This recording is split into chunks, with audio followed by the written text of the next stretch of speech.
I don't even like calling our team VAs. We call them remote team members. Right. Because like the word VA just is almost like a low level. Yeah, it's a little bit low level. I think that VA at some point it was like, wow, this is great people that are helping me virtually. At some point, it started diluting through time. Market just got so saturated with so many VA companies, so it's like.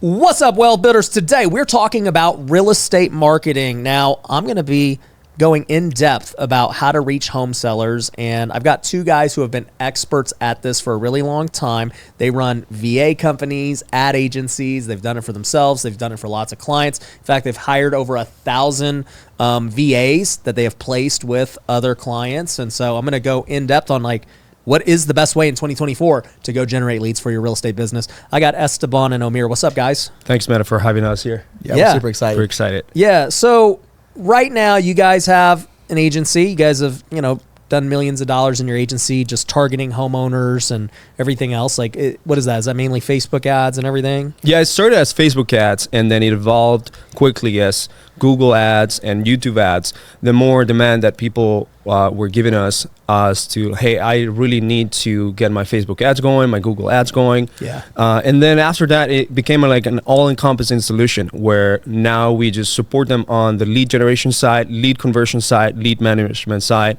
so that people can actually understand the entire cycle of what it needs to actually grow a company.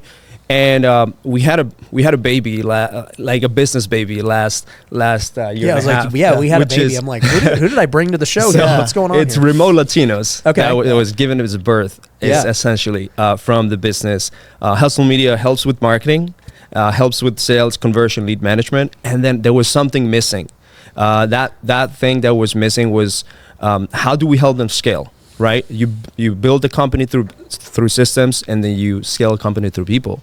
So Remote Latinos, was that perfect disconnect that was in the marketplace, where it actually helped us understand why do people that are bootstrapped in a wholesale business don't really grow or pass a certain mark in their business, and that's because they don't know how to hire talent, know how to find the right talent, and take advantage of the remote work that exists out there, like in Latin America. Yeah. So that's where Remote Latinos was. Yeah. And so at Remote Latinos, it's a VA hiring agency, right? Because like right now I could go on Upwork and go hire VAs and pay them whatever, $3, $5, $10, whatever it is per hour. Or some agencies I see, they'll manage the VA for you, and maybe they'll charge $10, $15, 10 to 15 to like full on train them, manage them, everything. You guys have a different model where you're basically like a recruitment firm. You're just, placing a VA for somebody for a very specific purpose. And then at that point, they pay the VA, they're on salary, whatever it is with them, it's whatever. Yeah, that's correct. So we actually came from the background of helping digital marketing agencies I was actually wholesaling my way on Detroit and fix and flipping in my way in Detroit.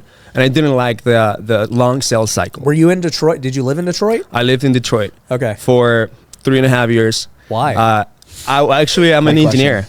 Oh, you're an engineer. Yeah. I graduated from mechanical engineering and went to a school in Carleton University in Ottawa. After graduation, found myself just doing Uber because there was no jobs. Yeah. So in Michigan, they called me one time in LinkedIn and they said, hey, we're a recruitment firm. We want to place you inside of Chrysler, inside of Magna, Chrysler, all these automotive industry companies. So that's where I started seeing the opportunity of real estate. Detroit is full of opportunity, man. We've wholesaled some deals in Detroit. Yeah. I bought a duplex in Saginaw, so I'm familiar. Yeah. Nice. Yeah. So that's where I started. One in Lansing. Lansing is nice. Yeah. Yeah. Actually, people think that Detroit is like kind of like the worst thing that you can go and travel and visit Detroit. What are you doing? Like, yeah, I was living in Toronto and I moved to Detroit. I was gonna move to Detroit, and people were asking me like, questioning me my life. You know what I mean? Like, what the hell is going on? Yeah. I'm like, hey, I'm gonna give it a try. There's a 30% discount that I get when I pay my Canadian bills. Yeah. Essentially. Yeah, and Detroit's way cheaper than Canada. That's for sure. That's right. Well, look, I always like make fun of the Midwest because I actually lived in the Midwest for many years playing baseball. But man, I mean, we own apartments in Iowa. They're crushing it. They're doing great. So I'm a Midwest guy, and I've made money in Detroit in multiple deals. And I will say, yeah, there are the homes that you literally can't give away. And then there are homes that are like $300,000 that are like really nice suburb homes, and, whatever. Going there got you into real estate. Well, you know what? I remember going to Fortune Builders 3-day seminar, and that's kind of got me hooked into wholesaling and flipping. I partnered up with two guys that were also working in Chrysler, and our first flips didn't work. And I also hated so long to make money.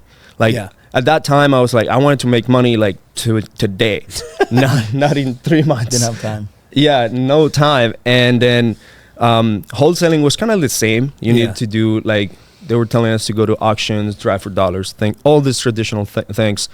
And then I always thought there was a better way. I always thought that, hey, look, I can do this online. I'm always scrolling in social media. I'm always seeing all these ads. At that time, Gary Vee, Grant Cardone was big. They were running ads, and so I one time took a course that was Facebook ads for e-commerce, Facebook ads for gym owners and things like that, and also one Facebook ad course for real estate agents. And I was like, okay, there's no Facebook ads course for real estate wholesalers, investors, flippers, but I can take the same principles that I learned from this course and potentially apply to this. So instead of doing it for myself, I actually went in a post and I said, I know how to run Facebook ads to get houses. Who wants to do a test drive for 7 days? And that was a Facebook group inside of Detroit, real estate investors, and a lot of comments. I got a lot of comments, and that's how I found my first ever client. That was actually a case study from a Detroit Argentinian cash buyer that used to do everything, auctions. Yeah. He used to do bird dogging, all that stuff. And we talked, and I told him, dude, you got to be able to do this online. I can bring you houses. You do whatever it is that you got to do. I'll text you every single address that we're going to find from people submitting the form online. Yep. And you go and close them. Yeah, so we did that. For 'em. And then we did that for like maybe 5 months or so. We spent like $9,000. And it was about 24 properties that he actually got. Yeah. So that was like my first ever case study. And I was like, whoa, this works. I'm going to start like implementing it, doing this for a lot of people in Detroit. I got people in another part of Seattle, and then I got another person in Florida. We started growing because people needed to find leads, basically. Yeah. Nice. So, Amir, when did you step in?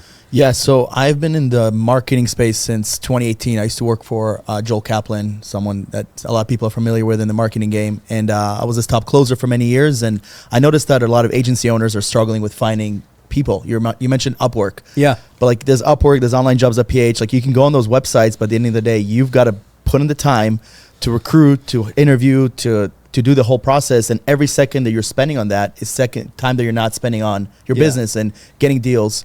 And I noticed that. So then I started my company in 2020, and we helped probably about 150, 200 agency owners at that time. And then Esteban became one of my clients, and he was like, all right, there's something here. I feel like we can help investors. I don't know how. There's clearly an opportunity here. And that's where Molatinos came in. We were like, we came up with a name, and, and I always like to say, like, our backgrounds are so different because he's an engineer. I'm almost dropped out of high school. I barely graduated college. Yeah, you're a hustler. Yeah. And then I was just a sales guy, so sales at heart. And the ultimate thing for us was to test it to see if we can help investors. Because at the time I was only working with agency owners, and the process is very similar, except investors don't have as much internet or marketing knowledge, and they need a little bit more help and support. Yeah. And that's where we came in, and we actually started building a lot of the systems and making sure that we can support them outside of just hiring their VA. I feel like I come from both worlds of what you guys are, because like I'm a hustler at heart who's like really never had a job, just always hustling, selling, doing something. But then I have an economics degree, like I understand the data, and I would say I might have like an engineering mind to piece things together and solve problems and things. And so when I got started flipping houses, all I ever did was just network and hustle, MLS, wholesalers, realtors, all this stuff. And then when I started doing direct to seller marketing, I never ran Facebook ads or anything, but I got cold callers. And you know what I did? I didn't want to hire VAs, so I hired Americans. And I was paying them like $1,500 a month, you know, to go dial and make cold calls, and then they got commissions if they closed. But dude, the funniest thing was, this was in 2018. I just pulled a random list, and back then there wasn't like all this YouTube and stuff out there teaching people how to do stuff. So I was like, I don't know, I'll just pull a list. And then I was having them hand dial from their phone.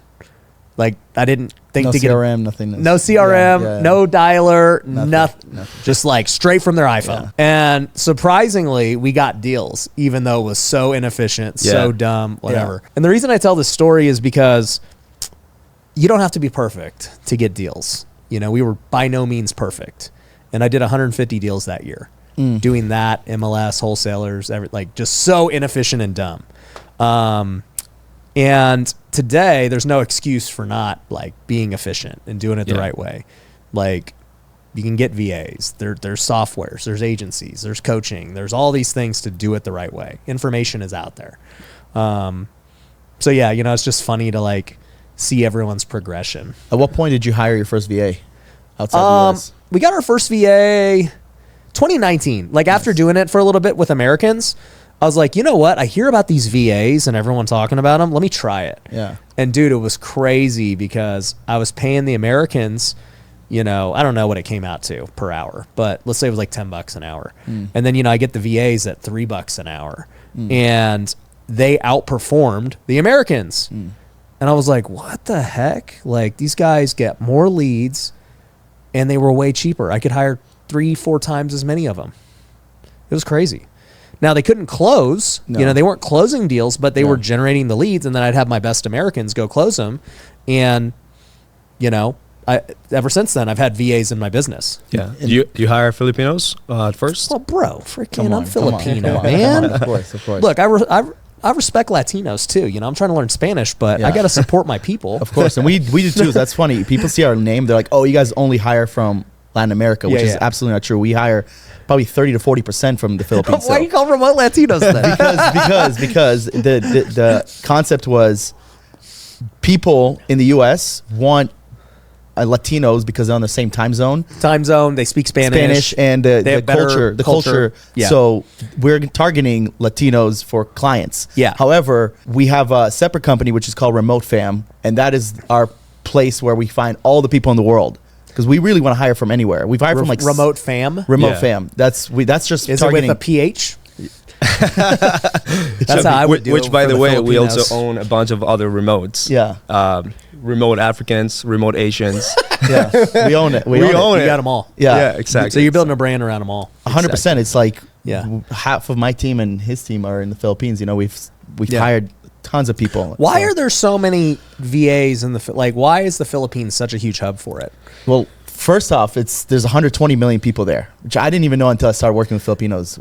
I went to the Philippines a month ago for the first time ever in my life. That's right, you told us that. And I was shocked at, like, we flew into Manila. I was like, this place is massive. Massive. I'm like, this is nuts. I would have never expected that. Ever. So that's the first thing. The other thing is, I don't know the exact history, but I know somewhere a long time ago they got, you know, conquered and they started learning English through being the Spaniards. Yeah, exactly. And then a lot of the Filipinos actually work with Australians, so their English a lot of times is, you know, they have like an Australian accent, but I think they are such hard workers and loyal people at heart. Like you hear Filipinos care about family, culture, loyalty, and just working their ass off just to making sure they can take care of their family. Now it's being exploited to the ultimate max. Like, there's so many VA companies that are based in the Philippines. So we saw an opportunity where we're like, well, yes, we want to hire people in the Philippines, but you know, there's like almost 1 billion people in Latin America, like not even including Brazil. Yeah. Right. So for us, it was just an opportunity where we can help. Hey, let's help the Filipinos, but also help Latinos. Yeah. So actually, I heard that even in the Philippines, they even train you, go to school to become a virtual assistant. Right. Wow. In Latin America, that doesn't exist. If you learn English, it's because you went out of your own way. Like, if you learn English, it's because you're hungry.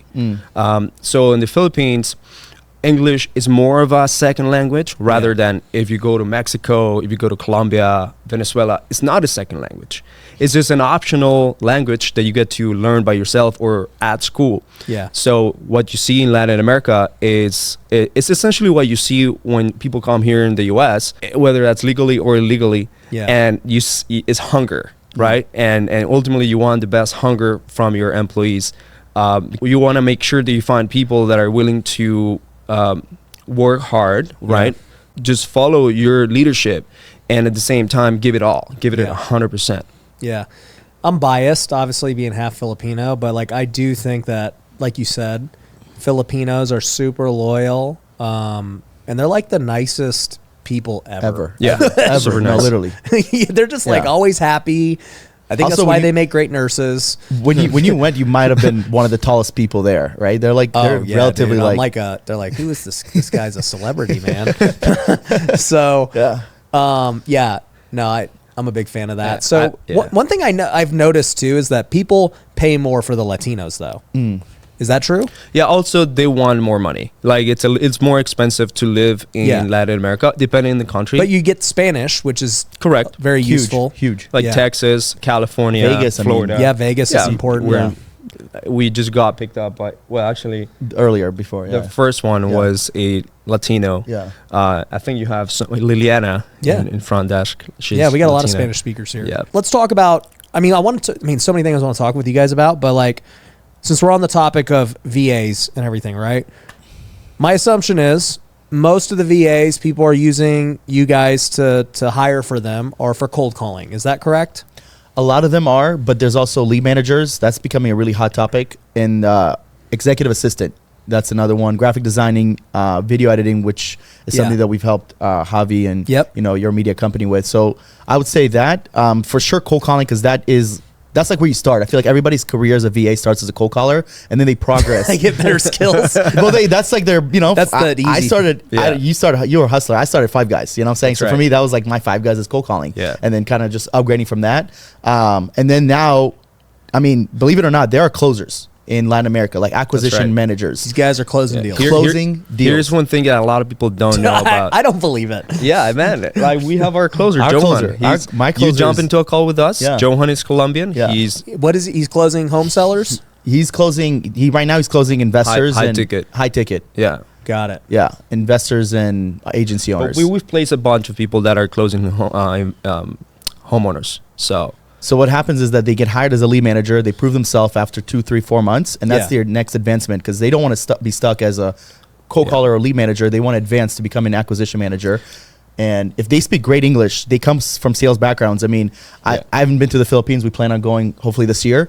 Yeah. But in Latin America, every other corner, someone's selling you something. Yeah, they're all hustlers. Yeah, they're hustlers, right. hustlers. Imagine if you combine English with the system, like, If you just gave me every Mexican at the airport, bro. unbelievable. Exactly. Especially in Cancun. Yeah, dude. you get off. It's Next like- time I go to Mexico, I'm taking 10 of them back with me and throwing them on the sales floor, dude. Yeah, man. Great idea, Absolutely. honestly. That's a great idea. We went to Playa and we were like basically interviewing where to go. Yeah. You're interviewing all these people. Yeah. You guys want a have better you heard life? of Remote Latinos or Latino Remotos? That's how it's called. in Latino Spanish. remote. Yeah, it's Latino switches. Remotos. Yeah. So one thing that people don't realize is, okay, so Filipinos are great workers. I love them. We have a lot of Filipinos. And I live with the Filipino, but they're so nice, right? They're Yeah. kind of like They're not going to be good salespeople. they're like the No. Canadian They're too of nice. the Asians. They're customer service. Yes. Say that again. They're the Canadians of Asia. Canadians of the Asians. They're Yes. Canadians Yes. of the Asians. Yes. They're so nice. They're not going to challenge you. They're not going to speak up. They always said that the Philippines was the Mexicans of Asia. This is the first I'm hearing that they're the Canadians of Asia. Yeah. Well, it's because I'm Canadian, so I can talk shit. Yeah, there you go. But- So they're super nice. That doesn't make them very good salespeople. They're too. Correct. They're too agreeable. Correct. Exactly. While, for example, if you go to Colombia, if you go to Medellin, everyone is trying to negotiate. They're trying to 4x, 5x the price on anything. Even if I am Colombian, they're gonna try to make the most amount of money. Yeah. Or even when they're buying something, they're trying to negotiate as much as possible as Yes. well. Yeah. And so you have this not only the hustle culture, but also the sales negotiation culture in Colombia, for example. And like it or not, like a lot of these people, they're just finding out about this virtual job, remote job opportunities. So It's they totally are. brand new. So for example, They we love have a it. bunch of engineers. We hire a bunch of engineers. We hire a bunch of team leads from other companies. We take people from Realtor.com, for example, in Yeah. Latin America, and we tell them to work in our company as, for example, a client success manager. Right. Right. They work as a client success manager for us, and they're able to take that leadership role like very, very easily. You just need to train them a little bit more of what it takes to actually manage a entrepreneur, American entrepreneur. Yeah. Or, for example, in the real estate space, well, not only creative, executive assistants, lead managers, acquisition managers, but there's a bunch of different roles that they can actually cover. Because when you hear the term VA for the first time, it'll be like, okay, so the VA will do my kind of basic stuffs, like Yeah. kind of lower level stuff, but they don't think that they can, lead the team, manage the entire team, projects. They could be just. I key still have people. that false belief. Yeah, and it's okay. I Yeah. understand it because it's relatively a new thing. Ever since COVID happened, a lot of remote things are very still new. So still, people are still adapting to it. Yeah. But one of our mission is actually to change that belief, because remote Latinos are as capable as an American. They have same type of skill sets. They just cost lower to an American business. Like, let's talk about the cost. What do they cost? So we always encourage them to start at $5 to $7 an hour minimum to get started. But a lot of them are gonna, depending on the experience that they have, the skill sets that they have, or where they are right now, well, they want to start a little bit higher. But 5 to 7 is a good start. Yeah, Okay. we don't do the cheap VAs, and that way you mentioned the word VA. Like, I don't even like calling our team VAs. We call them remote team members. Right, right. Because like the word VA just is almost like Like a low level. Yeah, it's like It's a little super bit. low level. It's been diluted through Very time. diluted, I think yeah. that VA at some point it was like, wow, this is great people that are helping me virtually. At some point, it started diluting through the time. market and just be like, got so okay. saturated with so many VA Exactly. companies. So it's like, Yeah. Even it applies the same thing as Filipinos, right? Yeah. Like people don't give them the opportunity to fail enough, and so they cannot show up their skills. Yeah. They cannot show the true things. Yeah. They cannot show the true abilities, and that's what happens in a lot of companies that have virtual assistants. They only keep it there. So here's the hard part, right? And I guess this is where you guys come in, because I've hired lots of VAs and I've used hiring companies and stuff. So let's say somebody watching this, listening to this, they're like, look, I'm going to go hire my own. I'm going to go to Upwork or Fiverr or whatever the Facebook group is. I Yeah. forgot. Remote PH. What is it? there's onlinejobs.ph. Yeah, onlinejobs.ph, right? There's Facebook groups. There's all Yeah. this stuff, right? And you can go get somebody at $3. You can get them at $5. You can get them at $7. How do you know if they're any good? How do you train them? How do you, whatever, right? Is that where you guys come into play? Where you're like, look, we're going to go train them up and hire them and everything else. And then you're getting this like person who knows exactly what to do for you. Like you've already agreed to their salary with them. How does it work? Yeah, great question. So first things first is we always look for people that come with experience and they actually go through an entire process of us knowing that they're legit, right? Because a lot of these people, they're posting a job ad and immediately getting on interviews. They're not taking people through a skill test. They don't have other team members on their team to interview them to a pre-screening interview. Yeah. And you can tell a lot by person's resume and video. Like that's not everything, but you can tell a lot by that. What we do after that, we also provide skill tests. We help our clients create a skill test that could be a written test, test about like real estate, or like a test that, something to do with role play. So we actually do a hardcore qualification process where if you're not legit, you're not going to go through the process. We literally, out of the thousands and thousands of VAs and team members, whatever, that we get on a regular basis, 85 to 90% don't even make it through because they're not real. They're not They're not good enough. Yeah. They're not good enough, right? So we focus on the 10 to 20%. And one of the things that we started doing recently is poaching, right? The best people work. Yeah. That's the thing. Like they're not looking for a job. 100%. If I came to Vegas and I started a real estate company, I'm like, who's working for Ryan Pineda? That's who I want. Right? And who's Yeah. working for Ryan Pineda?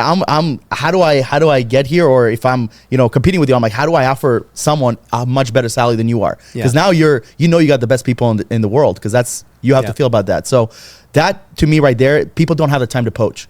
right? You're not sitting there and poaching from talent. And that's where our recruiters and our staff come in. We're poaching talent from Realtor.com, from other places that have, there's a huge company. When you were in Colombia, I don't know if you used the company called Rappi. You heard of Rappi? I can't remember. It's like an all-in-one SaaS that you can literally buy food, groceries, like everything. It's better literally than everything. Instacart, actually. It's like everything, like electricity, like Advil, like whatever you want. Like they deliver it to your house. But there's a lot of VAs that work for Rappi, but they're getting paid $1, $2 an hour. Right. Right? Because the average Colombian makes $200 to $250 a month. The average bilingual person makes $500 a month. With us, they're starting at $800 a month, which is already they're killing it. 100%. Like our team members are making, $1,000 to $1,500. We have people that are making over $2,000 a month, which is like doctor salary, literally. Yeah, It is literally doctor salary. So for us, that's a huge game changer. But we have to be good enough to find the talent, and that's what we've been doing for the last 3 years: is compiling these type of candidates and presenting them, making the person go through the process with us much easier and much faster. So, like, if I wanted to hire a VA, what's it cost me to hire them from you? Yeah, we have a pay per hire model and a unlimited model. So pay per hire could be anywhere from $3,000 to $5,000 depending on how many people. It's usually 1 to 3 VAs. Okay. Or the unlimited, it's $10,000 and then you get unlimited. It's up to $60,000 for the year. Dang. And yeah, so That's a lot of people. It's a no brainer offer. We actually If you're a bigger company to hire 60 100%. people, So yeah. if you're scaling it, we just got a client today, an investor from Germany actually, and he's like, guys, I'm going to be hiring like 5-6 people over the next 6 months. It is a no-brainer offer there, but we don't offer that most of the time because if you're an investor doing 2 deals a month, you don't need more than one person. No, you Not don't even. need that. But like, Yeah, I'm like $10,000. You'll go get all the VAs for me and like make sure they're legit. That's easy. It's a no-brainer offer. That's all. Yeah. So like with that, that's to hire VAs for anything you're talking about, like lead managers. For anyone who doesn't know, a leads manager is somebody who's basically just kind of filtering leads that, they're not trying to close. They're trying to maybe warm them back up, follow up, set an appointment, and I do think that VAs can do that job extremely well. Like I've had Americans do the job. I've had VAs do it. Like there's not really much of a difference. Mm-hmm. That's right. Have you ever thought about hiring like a lead manager that's hybrid? Is that ever like someone that does a little bit Like of somebody who can close too? close and lead manager? Is that something that you've done in the past or something you do now? I mean, obviously you want a lead manager to become a closer one day. That's right. So like, if they like, I have had people who started out in that role and then they start closing people and you're like, all right, but then they move up. Yeah. Yeah. Because lead manager actually translates to appointment setter in many different other industries, right? Right. Like in the real estate, people are used to the lead manager or Yeah. follow-up specialist term. Acquisition manager is the closer, right? Lead manager is appointment setter. So if someone that does appointment setting and, like you said, filtering the leads, but also does the entire triage or discovery process, they already have kind of 80% of the sales skills. Yeah. To do the entire discovery. Yeah, they just got process. it. They're doing 80% of the conversation. Correct. They're Not like, the tell me the negotiation. condition. What's up? Like, the price you want. Like they're just not going in for the negotiation, Right. Correct. Essentially. And the close. Yeah. So Yeah. why do you feel like someone that speaks perfect English in Latin America or Philippines? I mean, there are savage salespeople in the Philippines. It's just a little bit more rare than it is in our history with Latinos. Cannot do acquisition, like cannot go in there and close. I think they can in certain markets. So I'll say this: for the last 10 years, I was only in Vegas. This year, we went nationwide, and the reason I went nationwide was we'll talk about this on the digital marketing side here later.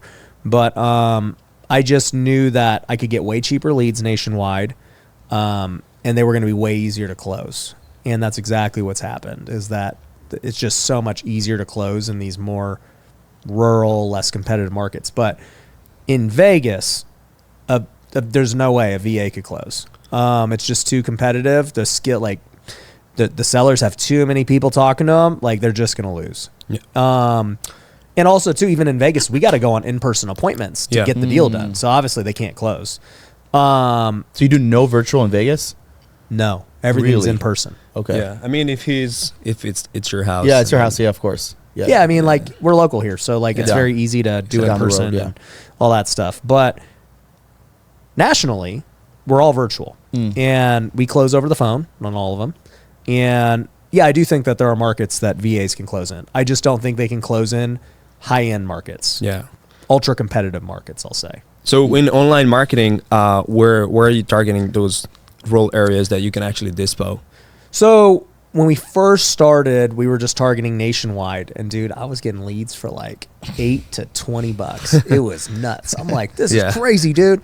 And then, you know, we locked up all these deals that we couldn't dispo. Yeah.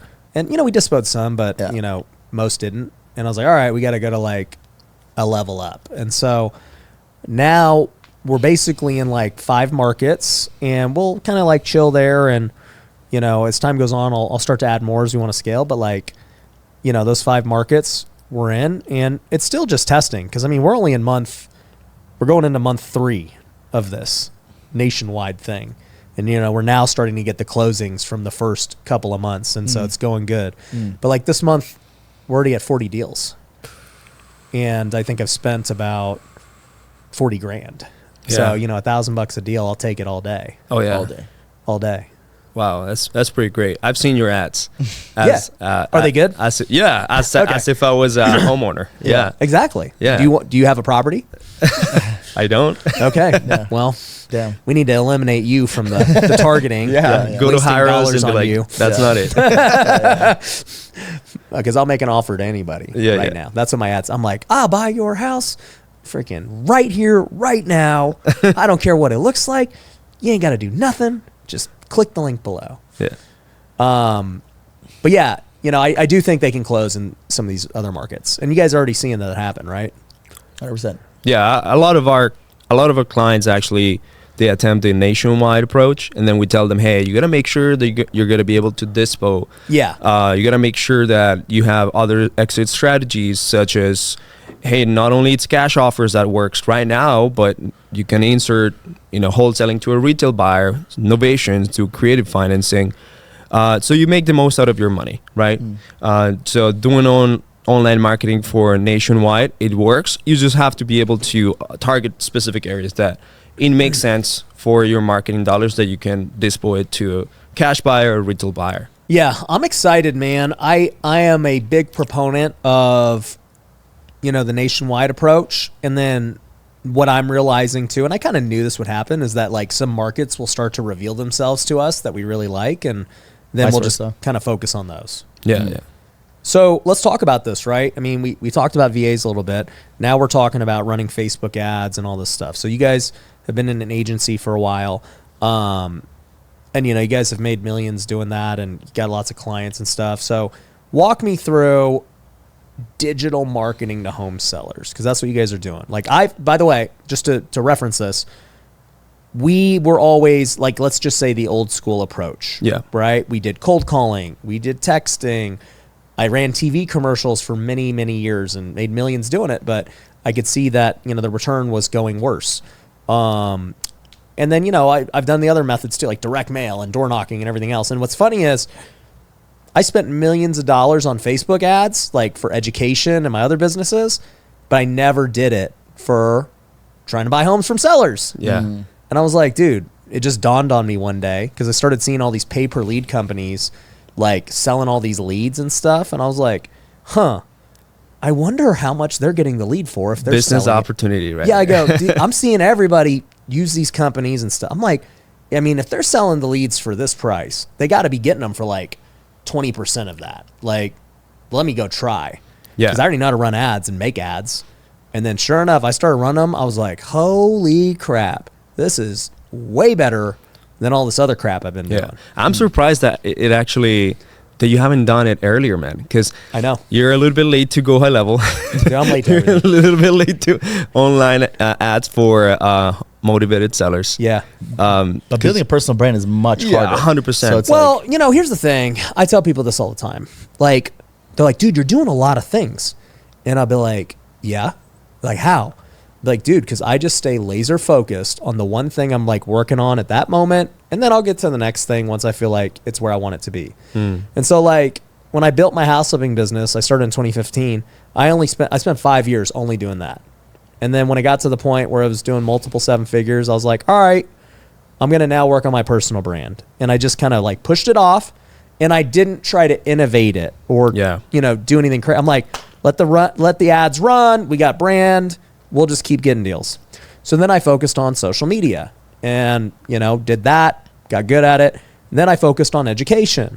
did that. That's actually where I learned digital marketing, was the education space.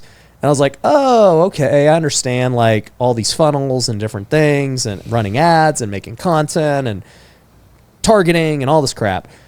So then once I kind of like built that out, I was like, all right, well, how can I use this new skill for other things? And so that's when I started like applying it to the rest. Yeah.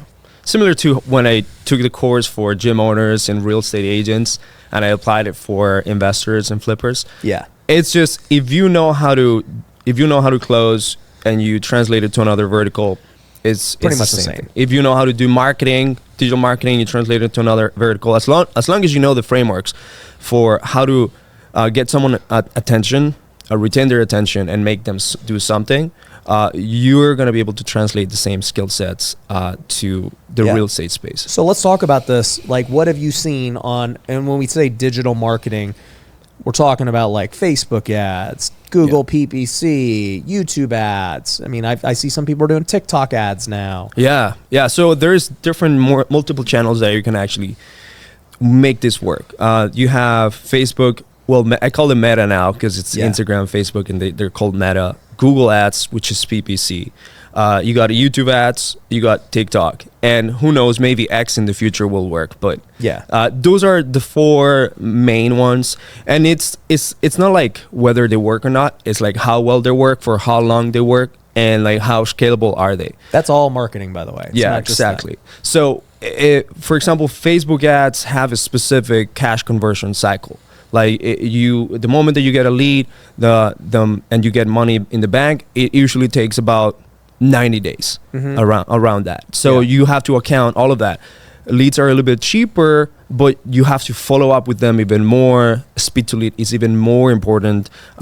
You have to nurture them even longer because you're capturing them while it's a disruption, right? You're disrupting them at the moment of, maybe you're thinking about selling their house, or they are already like really highly motivated about selling their house. So that's Meta, Facebook, Instagram, and you do that through video and graphics. The other one is Google Ads, PPC, where there's like high intent, and people ultimately come in because they need to search for a solution a problem that they have, and they usually go to Google or they go to Bing, and those are higher intent, cost more, but it's high competition. Like, you're gonna have a lot of people also going to the other ads that are running in the first page of Google, and also they have SEO, so you're gonna have a lot of competition from other home buyers. So you have to be very, very good at the follow-up, the speed to lead. You have to actually have a sales process that works, it's repeatable, and gets your leads under contract and closes deals under contract. YouTube and TikTok are a little bit more newer in this space. Actually, we've been doing a lot of testing with it, but the good thing about YouTube is that it's both interruption and intent based.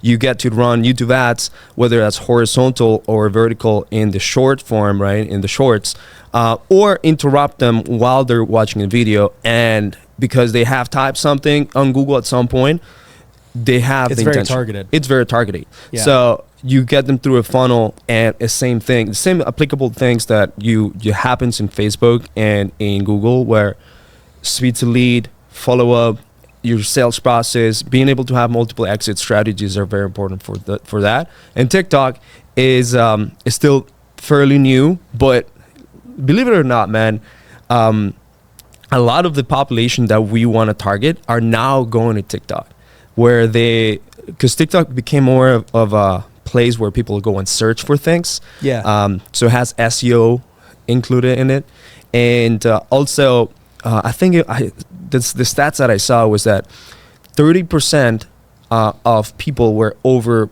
about 45 years old that are in TikTok got a lot older quicker. Yes, quick. Yeah, so it's a great way to approach sellers in different angles, and at the end of the day, you become omnipresent. Yeah. So what have you seen as the best ROIs today? Well, it depends on the markets. Yeah. It depends on the seasons as well. Google almost always outperform Facebook at almost every single market. However, Facebook in many different markets, it outperforms Google. Yeah. So, for example, we run a lot of ads in Florida, and those are Facebook ads. And in Florida, we're seeing 5x, 6.5x returns in our clients. And while in Google, it stays at like around 3.5, 4x, and so on. And, it might be just the market, also might be the season. So you have to be able to run both. Yeah. If you're running Google, what stops you from running a sponsored ad in Google where people are searching, and then when they go to the website or the landing page, there is a tracker, you pixel it to get them back into Facebook. Yeah. When they get back into Facebook or Instagram, now they're seeing you in multiple Now they're places. seeing you on a video version, right? And it actually, that builds even better rapport, attracts them to, it makes them trust you even more, and you're able to retarget them in 2 different ways. So, I mean, like if they see you on PPC, like you said, they can't really see you. Correct. They're just clicking the website. Whereas on Facebook or YouTube, they're going to see a video ad. I mean, they could still see a picture on Facebook, but like, have you found that pictures or video ads work better? Pictures work really, really well, except that we notice that people that only see pictures, they tend to have a lower pickup rate. Why? Because they did not spend too much time on the phone, on the video, watching the ad, and so on. and you're able to see someone taking, it could be 60 seconds or 2 minutes watching the video that you have, and that person will ask you on the phone, like, are you the one in the video? Yeah. Right? Yeah. And since ultimately something that is very important is speed to lead, well, you're going to get them in there, and they're going to think that you're the person in the video. Yeah. And you already have built a rapport through video marketing, right? Which is one of the best ways. You do that a lot. Yeah. One of the best ways. So, for example, us in our company, we have a bunch of user-generated content from different actors, different demographics. I see people do this. Yeah. Different demographics, right? Yeah. I'm also there. You're gonna see me at some point being a home investor and just saying, hey, we have multiple offers for you. Especially the GTA commercial. So, do you think this is? I'd just be curious that like my ad would just perform better because maybe I'm just better than the actors, or people maybe recognize me from other stuff?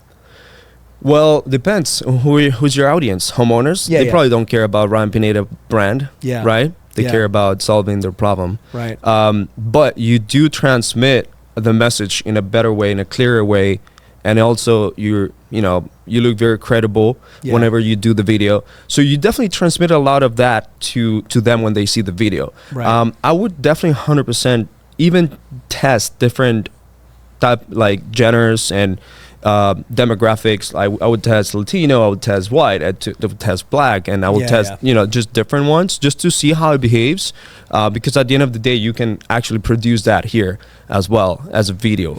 Justin, okay, we need a black guy, so we're gonna do that. Yeah, we have the Latinos a Latin here. girl. Yeah. Yep. Yeah. We're gonna do a Spanish one.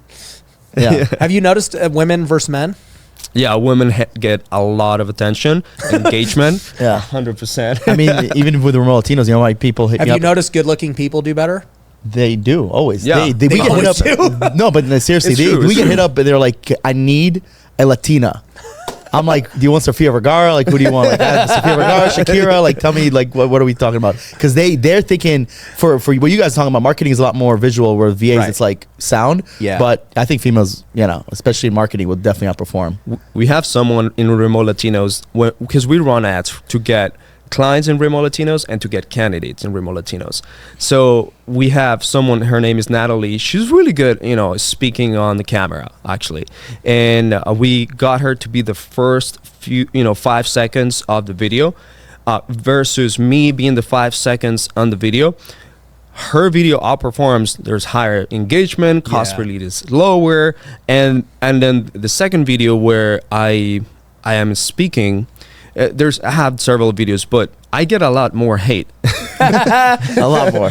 Yeah. While she gets a lot of comments about, oh, she's pretty, and things like that, And so it helps the algorithm as well, Yeah, the only thing I wonder, and this is a marketing question too, it's like, yes, obviously she'll generate cheaper cost per lead and everything, but at the end of the day, what's the ROI, right? Yeah, How many exactly. people are clicking it because they're truly ready to, like you said, a picture ad can work, but they're not as qualified. Yeah. Right?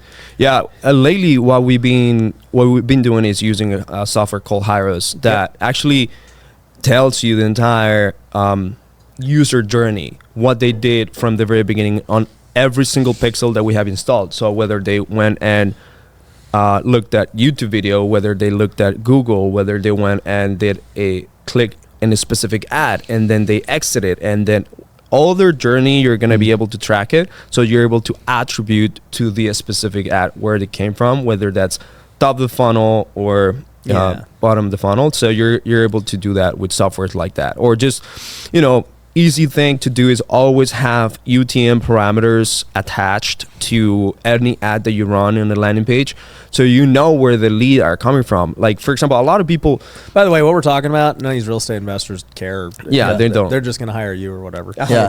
They're like, what is a UTM? Yeah. You mean UTI? UTI. Yeah. So complicated stuff. That's why I say, like, in our coaching program, I've been telling them, I'm like, I'm running Facebook ads now. They're doing great, all this stuff.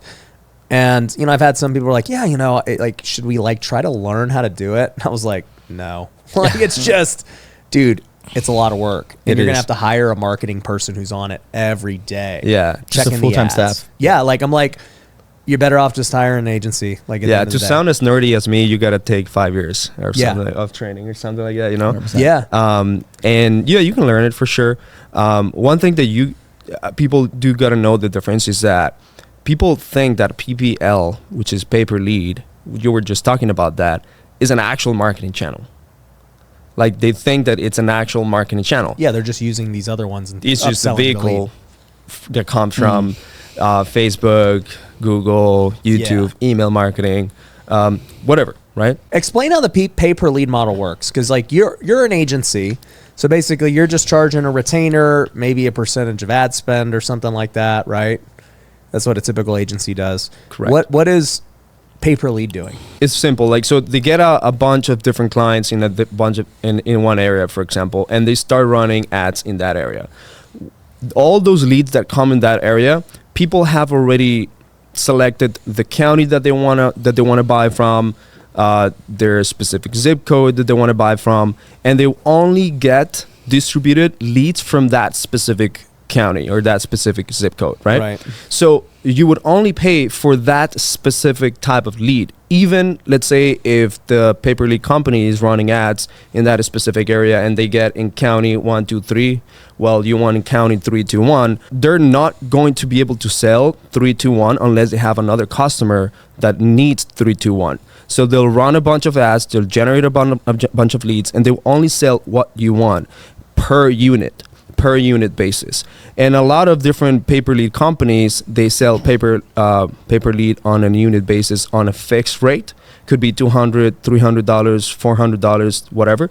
On others, they actually have a bidding strategy where I've seen that. Now you're bidding against others and you're essentially winning over $1, $5, $10. And you're able to capture that unit of the lead.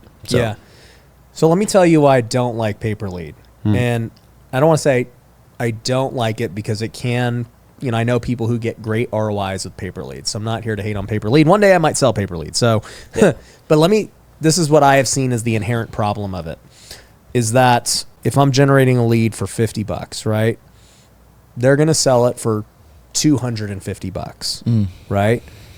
That the lead did cost $50. And I understand why they have to sell it for $250 because, like you just said, they're going to market to all these different zip codes, but they're not going to sell them all. Correct. Right? So really, let's say they only sell, I don't know the numbers, right? I would love to talk. If anyone's a pay-per-lead company, I'd really love to hear what the behind the scenes looks like. Yeah. But let's just use simple math. Like, okay, they're charging $250 because they're getting all these leads and maybe they only sell half of them. Yeah. Right? So that already cuts their thing in half, right? Then customers are also allowed to refund and different things for various reasons if the lead's not legit or whatever the case is, right? So now that cuts into margin. And at the end of the day, they make what they make. I'm sure they're killing it. I mean, they have to be killing it because I see them popping up. Anytime lots of things are popping up, freaking people are making money. Basically, my problem with it is twofold. One is because they do the bidding system and everything else, you lose speed to lead. Yeah. Who knows when they got that lead? Right? I don't know. Like if I had a lead, I would keep it out there until somebody bought it. It don't matter if it came 1 minute ago, a day ago, a week ago. Like I'm selling the lead, till someone buys it. So you lose speed to lead. And as we know, studies have shown if you don't hit a lead within 5 minutes, 80% is the drop off. Your chances decrease by 80%. Yes. So for that reason alone, it makes me not like it. The second reason I don't like it is because you're passing on all your expenses to the customer for those problems I just said. So they have to charge $250 because they have all these other leads that no one's buying. They got to account for refunds and everything else, when in reality, that lead really was a $50 lead. Yeah, that's right.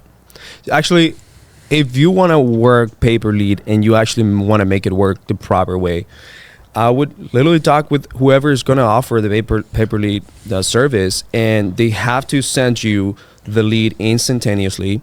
That's you have to get the lead instantly. You have to be able to connect it with chatbots and inside sales agents. Yes. Yeah. So when the lead comes in for us, our CRM texts them immediately. Same with 100%. us. Same with us. Yep. If you don't, then you're gonna lose the lead. You're not gonna have the conversation with the lead. And a lot of these investors, they're by themselves and they're using paper lead companies, and they're out like looking at properties, and the leads they're are on an appointment, bro. whatever. They don't have time to sit there and call the leads. But who knows how long the paper lead has even been there before they bought it? Yeah. That's the biggest issue. That's something that is literally the biggest issue that I have with But it. if you do what Esteban just said, and you have a team and you have the chatbots, then it's a little bit more manageable, and then it becomes about the margin. As long as the paper lead company agrees to send you it instantly. Correct, which I don't think they will, but I'm I'm sure maybe there's someone out there. Well, maybe someone is going to be able to give you a webhook so it connects it straight to your CRM and then notifies. It could be like an inbound call center or like a team of virtual assistants. Basically, what I'm saying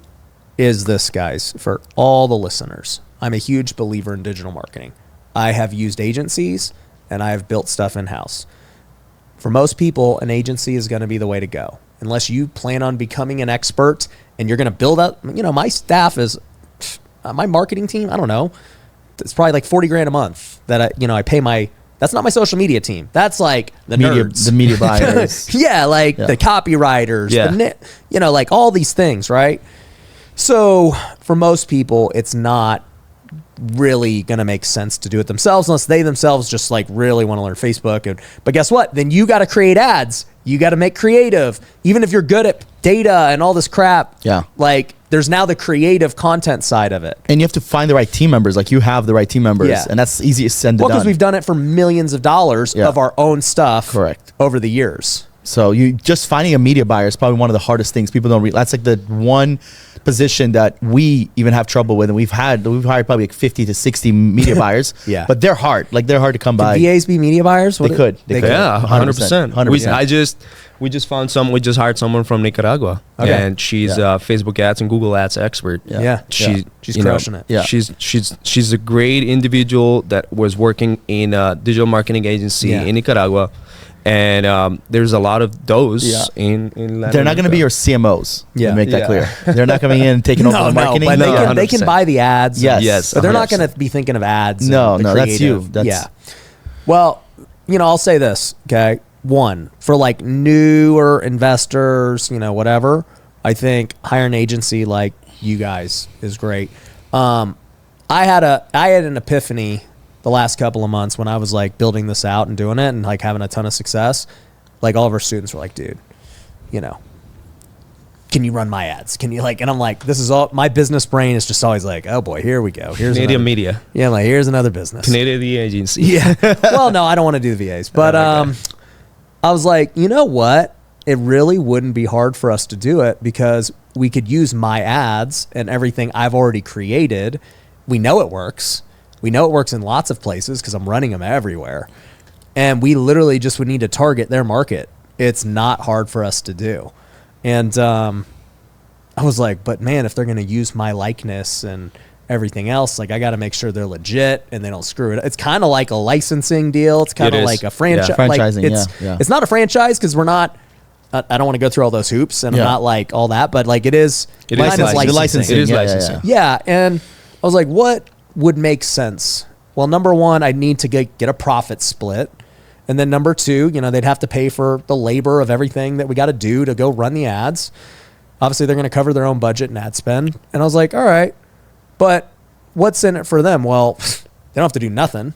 Like, I already got all the creative. We're already testing it everywhere. I'm making new creative every week. Yeah. Got the team. The team is already done and built, and we know exactly what to do. And we're testing it on me, so we know what the best performers are. And we're just going to go throw it, in your market. It's kind of like gym launch for gyms, but now you're doing it for investors. They actually have their own licensed creatives, videos, all of that, ads, because that's how they run lead generation for gyms. So you'd be investor launch. Yeah. So they were using Hormozy's likeness. Is that what they were doing? Not necessarily. I'm not 100% sure because I never joined the program, but I know that he licensed everything, the media, the videos. Yeah. And it makes so much sense because that makes perfect sense. And I realized that too. I'm like, man, nobody's gonna, I've made thousands of videos. They're just not gonna be as good as me. Even if you paid me a piece, I'm still probably gonna be a way better ROI. Yeah. On a per unit basis. Because even I was asking this earlier, how the actors do versus maybe, because on my ads and stuff, I'll be like, yo, and my name's Ryan Pineda.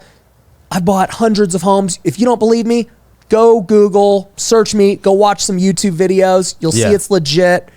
And it's like, oh dang, this dude ain't playing. You have a lot of credibility, a lot of social proof. Yeah. That was one of the issues that in 2021, I run YouTube ads for a few clients. One of them crushed it because he was really good in camera. He had social proof. He was great on camera. Yes, he had social proof, great on camera, but the rest, they are horrible. Exactly. And so this is what I realized, because they're like, should I run my own? I'm like, bro, you don't know how to make content. You ain't got editors. You don't have a team. You don't know how to run ads. No, don't do that. But even if you were to hire an agency, and I'm not saying this is wrong, they can use actors, they can do pictures and all the stuff, but I was like, they're not going to be me. Yeah. It just is what it is. Yeah. And I was like, so, all right, I'm just going to take 5 of my students. I'm going to beta test it. And, I'll charge a retainer. I'm going to take a small profit split on the deals. We'll do everything. Just freaking close the leads. And it's already been really good. And the reason I like it better than pay per lead, I like what you guys are doing and I like what I'm doing. I don't like pay per lead because with pay per lead, okay, let's say somebody's budget's 10 grand, all right? $10,000 and pay per lead's charging them $250 for a lead, right? So now they get, 40 leads a month. Yeah. Okay. But I know because we're in their market, we're going to go only for their market. So no lead will be wasted and I can get them for $50. So all of a sudden we do $50 a lead. Now, how many more leads is that? That's 200 leads. Yeah. So they get 200 up at bats instead of 40 for the same budget. Yeah. 100%. And you got to pay a profit split, but you're going to make way more money on 200 leads with way less risk. Yeah. Because I'm waiting to take my money on the back end when you actually close deals. Yeah. Anyone should be working with an agency or a model like that if they know what it takes to follow up. Yeah. They know what it takes to actually close a deal, like the sales process. You have different exit strategies so you can make money out of the same marketing. They have the lead management and everything to make sure that you get a hold of the lead. You have a conversation with them and you're able to maximize your marketing ad spend, because otherwise you get so excited. It's an online lead, but then one of the biggest problems that we see is they didn't pick up the phone. And I'm like, okay, how did you call them? Oh yeah, just call them the one time and then I tried it 2 hours after. Yeah, and that's the other problem, right? So I was thinking about this too. Pay per lead gets a bad rep partly because the people buying it are idiots. Yeah. So the bottom, they're a new investor. It's not their fault. Everyone's an idiot when they're new. Yeah. But like you said, they don't know how to follow up. They don't know how to do it. My buddy RJ Bates, who's been on the show, he does nationwide. Yeah. And he buys PPL. And he's going to probably jump on what I'm doing because I was like, bro, this is 1,000 times better than what you're buying. But anyways, he goes, yeah, dude, I'll get people who tell me PPL doesn't work. Yeah. And I'm not saying PPL doesn't work. I'm just saying there's better ways. But he'll be like, okay, so what'd you buy? And they'll be like, yeah, I bought, 3 leads. Oh God. It's like, well, yeah, you buy 3 leads. What do you think? Yeah. Dude. And the problem is that they're new, they don't know. They don't know. And their budget's not. Their budget's nothing. Yeah, and so they're like, dude, I bought 3 leads and I didn't get a deal. Yeah. I was like, bro, if I got a deal every 3 leads, I'd be freaking running this country. Yeah. You know, if you're not willing to do 4 to 6 months of digital marketing, don't do any pay-per lead. Don't do any agency. Just focus on cold calling. Yeah, focus on Hustle. maybe, hustle, Yeah. cold call, direct mail. all of Yeah. that stuff. Yeah. Yeah. That I was cracking up because I was like, dude, yeah.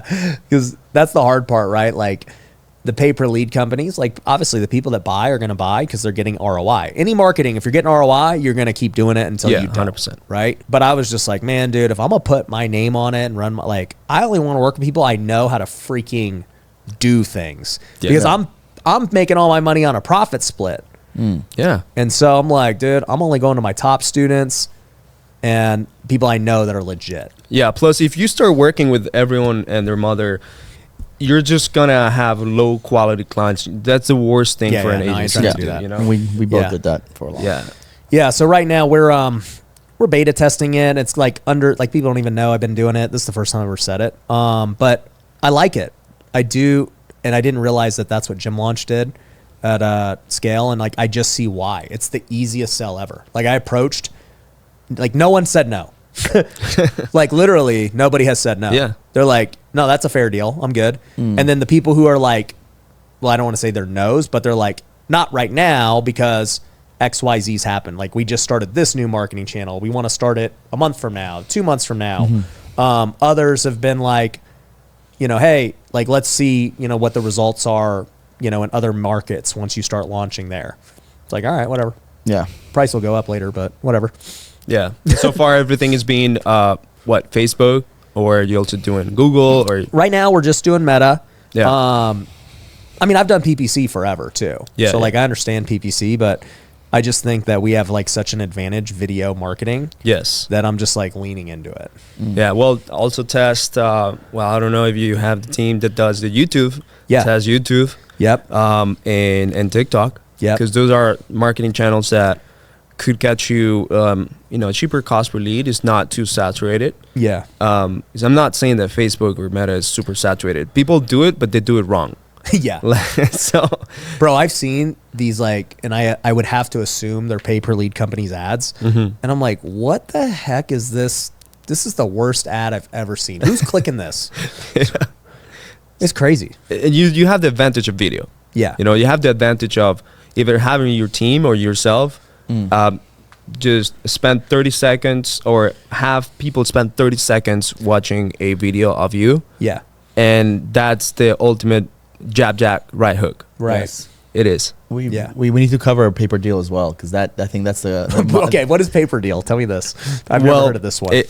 So Paper Deal is a new. So this marketing agencies that actually came maybe a year ago, they wanted to penetrate the market somehow, and they found this opportunity by doing a Hormozy slam dunk offer. Right? Yeah. Paper Deal, pay only after you close the deal.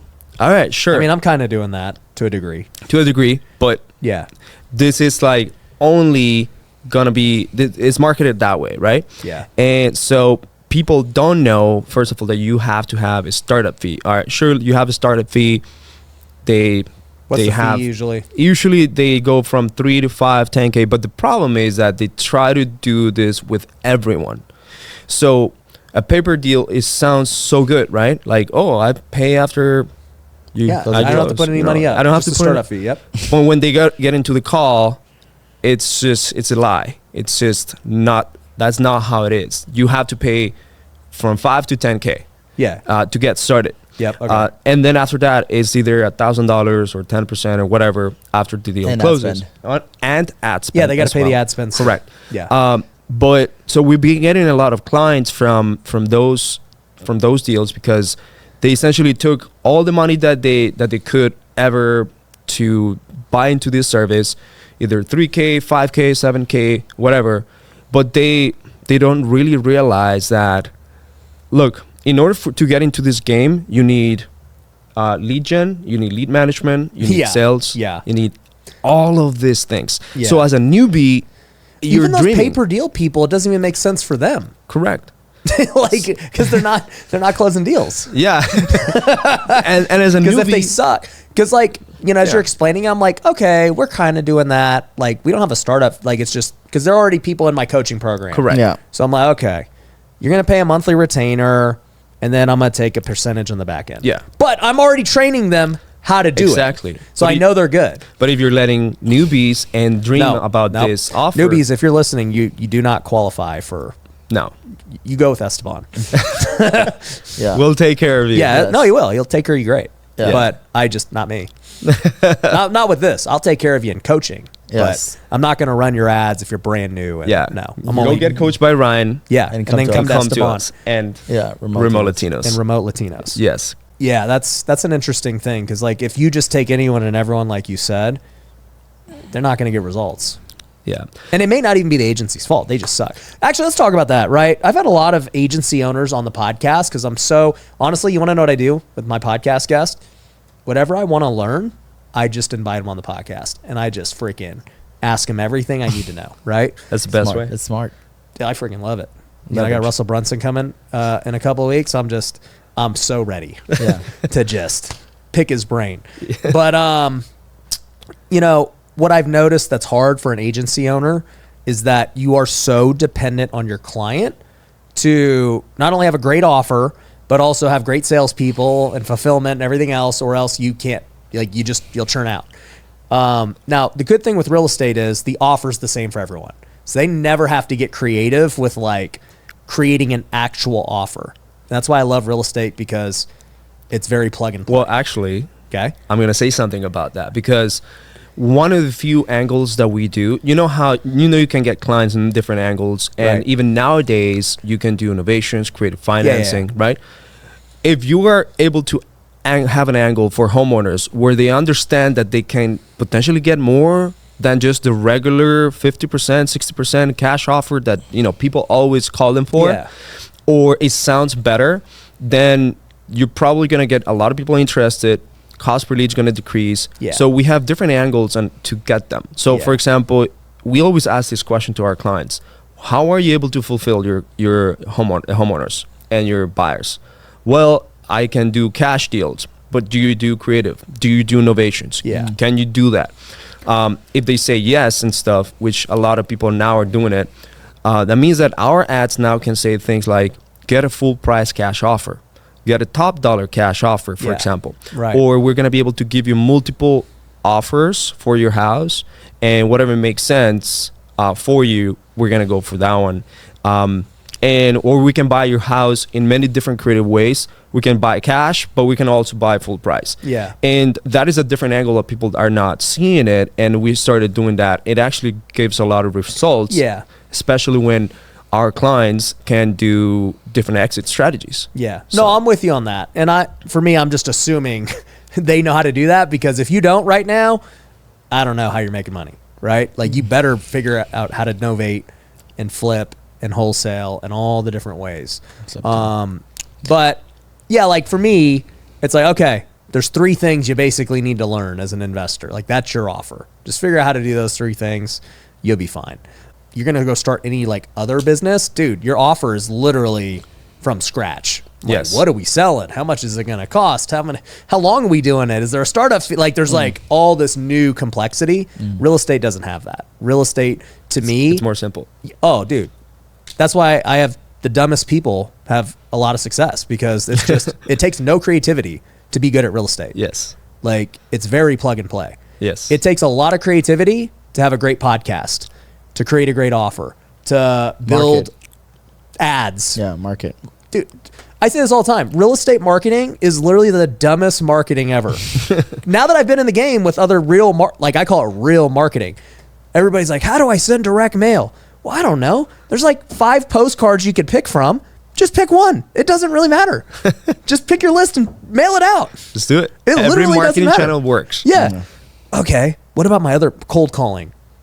Okay. It's not rocket science. You pick up the phone, you call Cold them, call. right? But now we're talking Facebook ads and the complexity that comes with making a great ad and That's click-through right. rate and all these things. You're like, okay, this actually takes creativity and skill, whereas direct marketing or direct mail and That's right.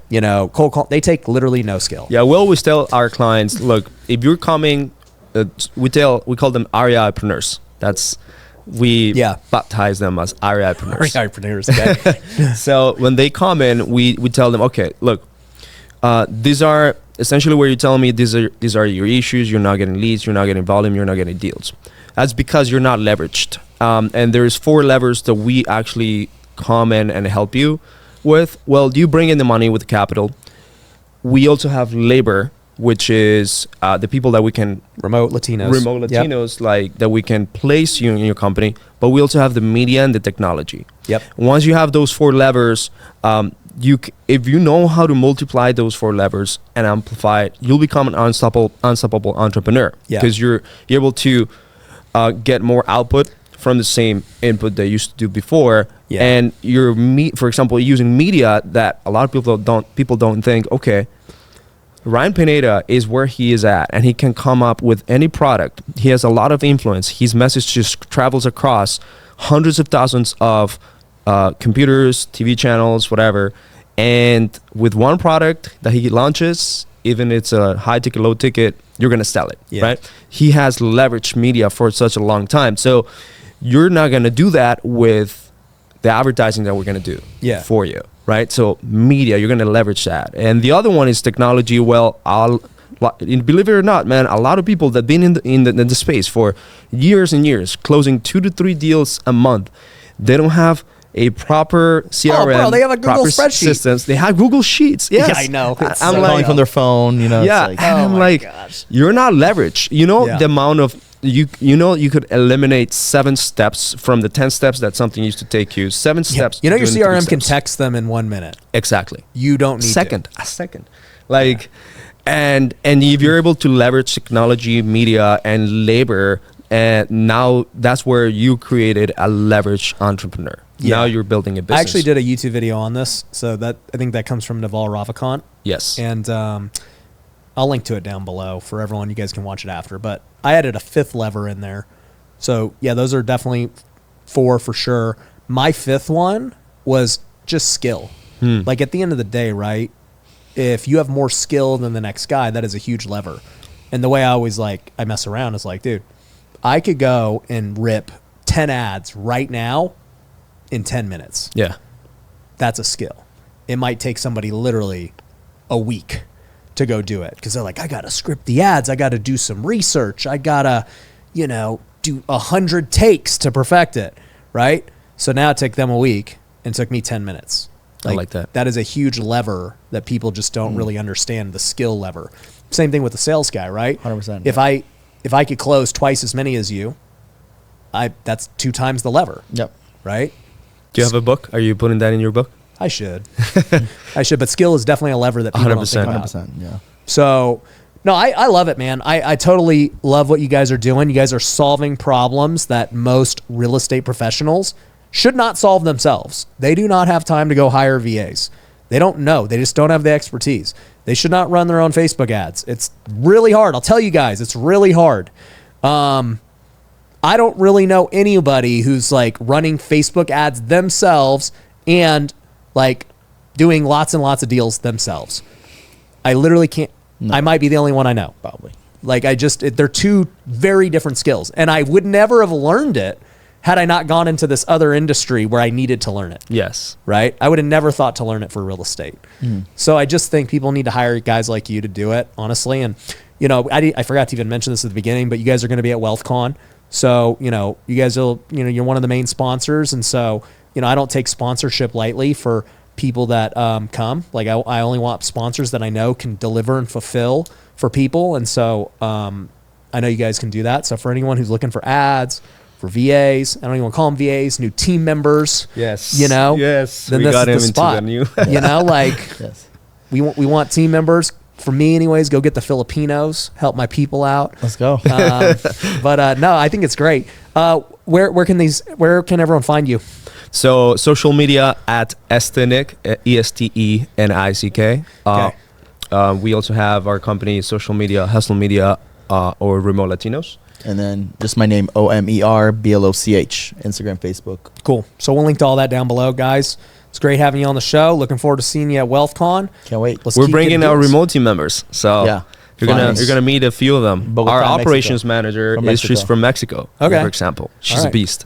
She's a beast. She's so beast. And our CSM from Bogota. So, Nice. Oh yeah, Yeah. she's also a beast. yeah. There we go. Yeah. Bringing the whole squad. You guys will get to see these are real team Real life. members and people. Yes. Yes. You know, like they got lives and personalities and Yes, everything, like yes. just like everyone else. Exactly.